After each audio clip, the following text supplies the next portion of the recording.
On ne le dira jamais assez, on ne combat pas l'ennemi spirituel avec des canons et des bombes de très intéressés marchands d'armes. On combat à genoux, on porte la mêlée dans la sphère appropriée. Rhys Howells, fondateur du Wells Bible College, a intercédé pendant la Seconde Guerre mondiale et Dieu a transformé les événements mondiaux grâce aux prières. Rhys Howells a rassemblé personnel et étudiants pour contrer l'œuvre de Hitler et de l'ennemi des âmes. Pendant toute la durée de la Deuxième Guerre mondiale, ses intercesseurs priaient chaque soir de 19h à plus de minuit, sans compter les heures de prière du matin et du midi. Quand les batailles faisaient rage, ils jeûnaient et priaient toute la journée et toute la nuit.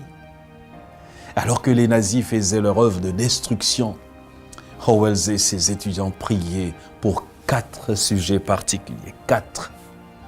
Le premier portait sur la défaite d'Hitler dans l'évasion de la Grande-Bretagne. Effectivement, Hitler n'a pas réussi à envahir la Grande-Bretagne.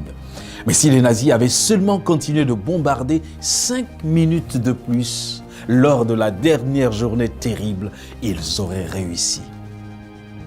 Le deuxième sujet était une requête pour que l'Égypte et l'Alexandrie ne soient pas attaquées.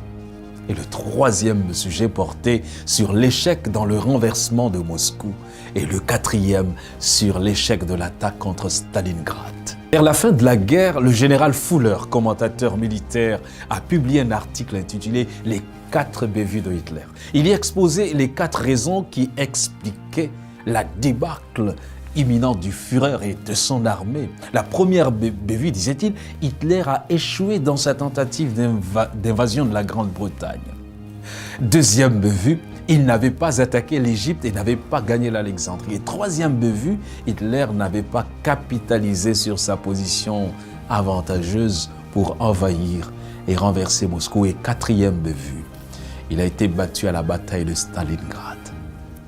Ces 4 bévues n'étaient pas simplement les échecs du Führer, c'était bel et bien l'exaucement des prières de ce petit groupe au pays de Galles. Il y a la puissance dans la prière d'intercession. Il faut qu'on se lève et qu'on crie à Dieu. Il nous entend. Si Dieu répond à une échelle aussi grande, c'est qu'il est capable de le faire au plus petit niveau. Pour ceux qui pleurent à cause d'une fracture familiale, d'un mariage fragile, d'une rébellion d'enfants, d'une maladie, d'une malédiction, d'un cercle vicieux, d'un esclavage quelconque, il y a de l'espoir. Dieu entend nos cris. Et quand on tourne vers lui les regards, le visage n'est point couvert de honte. Alléluia.